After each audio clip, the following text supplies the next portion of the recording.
There are roughly 1 billion people in the world who don't get enough food, who don't have clean drinking water, who don't have electricity, the things that we take for granted.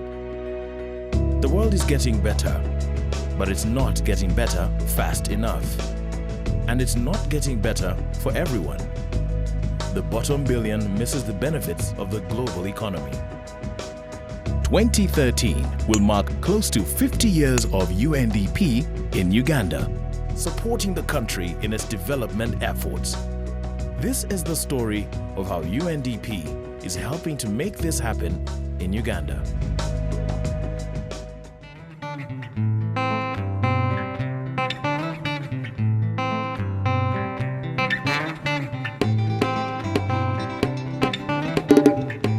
Good evening, dear listener. You're still tuned to Nena FM. We've been telling you all along that we shall be having Madam Speaker in the studio.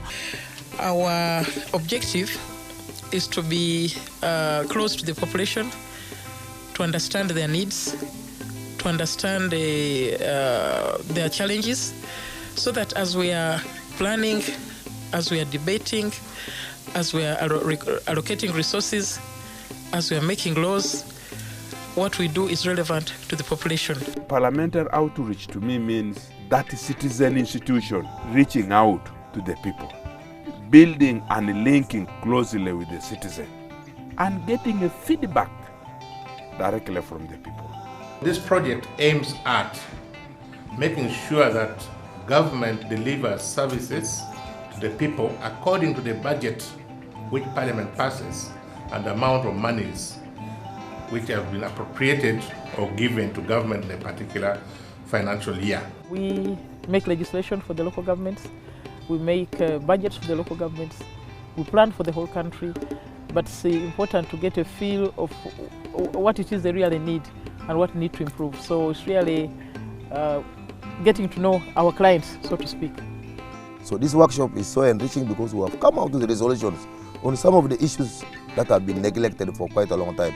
So I see my people will go to benefit in terms of lobbying government at the national level to try and give policy attention to people of Moroto and Karamoja in general.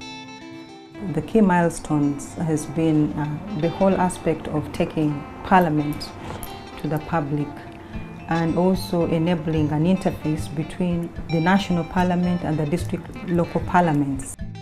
We also work very closely with the Ministry of Local Government in implementing programs that are aimed at strengthening the capacity of local government administration across the country by looking at their development planning, their budgeting, and their ability to deliver services.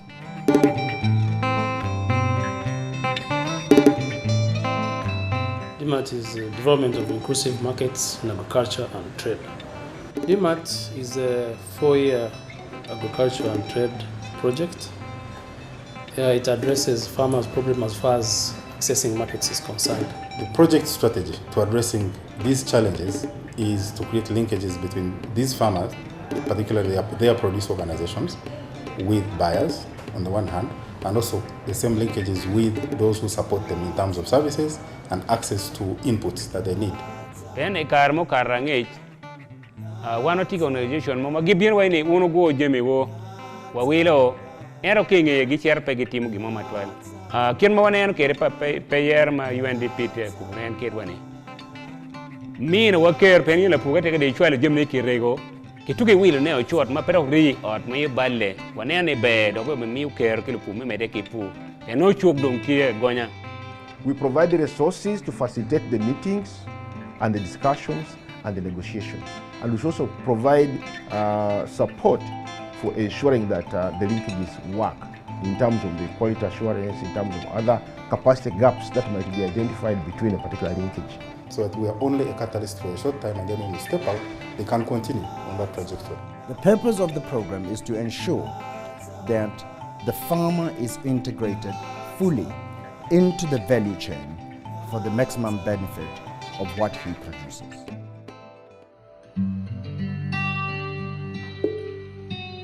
We are developing, with the assistance of World Tourism Organization, the Tourism Master Plan for Uganda. We are also looking at the tourism strategy for Uganda, including an investment plan. Now, at the same time as we're developing the policy, we are also looking at what are the pilots that we need to look at and support. That is community tourism. I'll give you an example. You'll find that hotels are not in every part of the country. But for example, if we approach it from the perspective of a homestay, where you find that you have got local communities accommodating a tourist. So the first thing you'll need actually is that you need a clean environment, a safe environment, and then also you need the type of people who have got actually an attitude of customer care.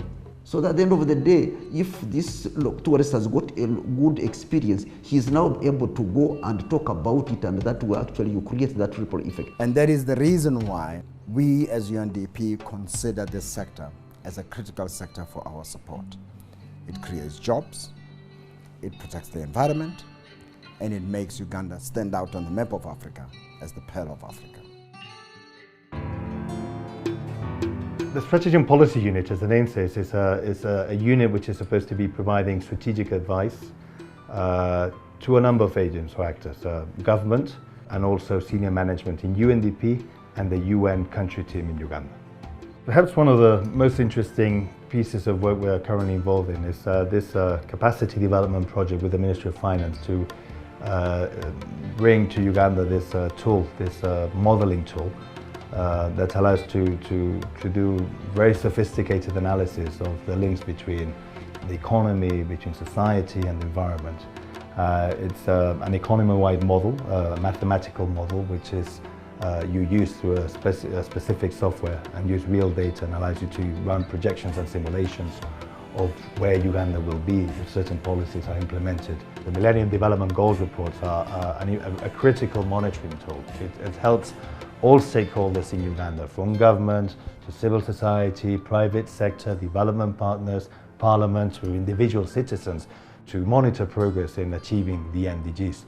Millennium Development Goals were designed globally for implementation at the country level.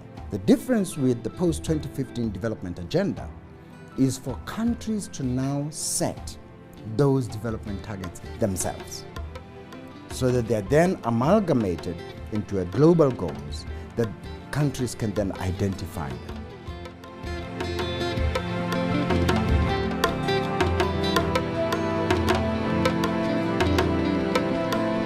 Basically, Karamoja has been of importance to UNDP because of the issue of peace.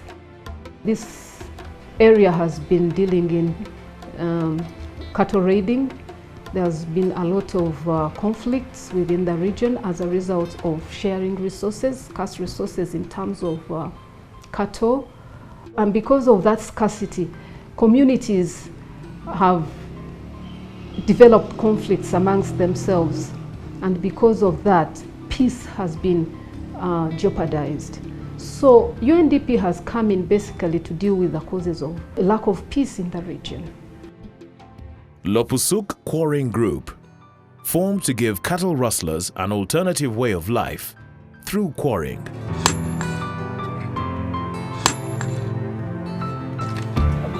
UNDP na wanga kitiyoi ninyului nuro agutui amba para ka tepe ya marana rio ngibuni ya to angu nyare nyu ka de kwanga.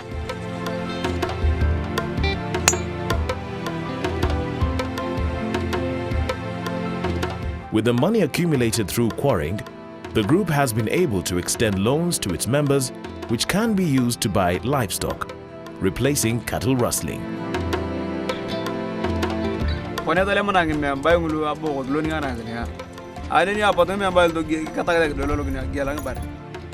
the end of 2012, we had close to 112 groups with close to 120 million saved. Poverty is one cause that, one reason that people get into conflict. So basically UNDP dealt with the causes and helped the youth groups get ways and means of earning a living and being at peace. The Sustainable Land Management Program has the overall goal of providing the basis for economic development food security, and sustainable energy development. The Obume Group, Chiinda Farmers Cooperative Society, and Buyanja Sanitation Group are examples of community-based organizations that have benefited from the Sustainable Land Management Program.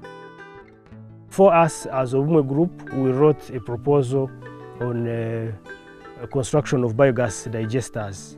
Where I'm standing right now is the digester, the biogas digester.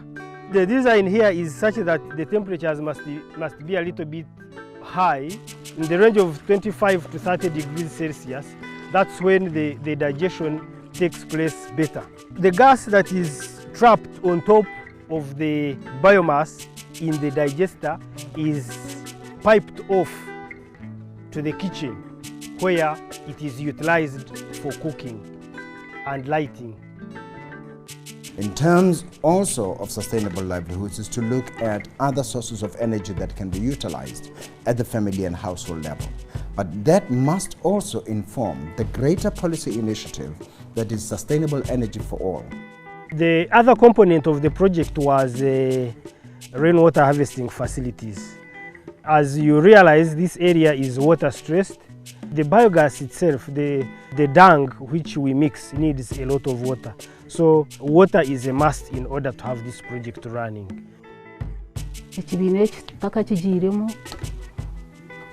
Nkani nza kutaha amaizi kandi tinyine mani ndo murwire bakanshemeza ngaruka nza kushenya abana tubariho amaisho muyikaguza munteka muyikaguza mumaisho gafwa hata amaizi ningatahira ha kisasi ninteka ninyetekera ka chai ninteka kwibyo kurya. When farmers learn to recycle nutrients, when you feed the cow with grass, but use the dung to generate power as a source of energy for you to cook, it means you save the forest, which you are going to use when you are cooking, but also reduce the amount of gases that would be produced from your deforestation activities, and also you have a cleaner environment to cook in, so you have healthier people. Sustainable land management is also about how you use the small piece of land that you have to produce continuously. UNDP's programs on sustainable land management have targeted to see that land becomes more productive, sustains its productivity even during drought. Conservation agriculture has been very successful in these communities which are in the dryland areas in terms of increasing the yield and also being able to maintain soil fertility and water within those dry areas.